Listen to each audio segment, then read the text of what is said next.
বর্তমান সরকার রামিসার এই হত্যাকারীর সর্বোচ্চ শাস্তি ইনশাল্লাহ আগামী 1 মাসের মধ্যে নিশ্চিত করবে এবং সেই সর্বোচ্চ শাস্তি হচ্ছে মৃত্যুদণ্ড। ঢাকার মিরপুরে একটি নিষ্পাপ মেয়ের নির্মম মৃত্যুর মাধ্যমে মানুষের মানবিক মূল্যবোধের চূড়ান্ত অবক্ষয়ের চূড়ান্ত প্রমাণ মিলেছে। প্রিয় উপস্থিতিবৃন্দ, প্রিয় ভাই বোনরা, এ বিষয়ে একটি কথা আজকের এই অনুষ্ঠানে আমি পরিষ্কারভাবে আপনাদের সামনে তুলে ধরতে চাই।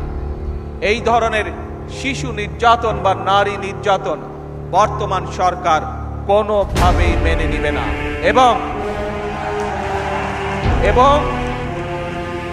বর্তমান সরকার রামিসার এই হত্যাকারীর সর্বোচ্চ শাস্তি ইনশাল্লাহ আগামী 1 মাসের মধ্যে নিশ্চিত করবে এবং সেই সর্বোচ্চ শাস্তি হচ্ছে মৃত্যুদণ্ড,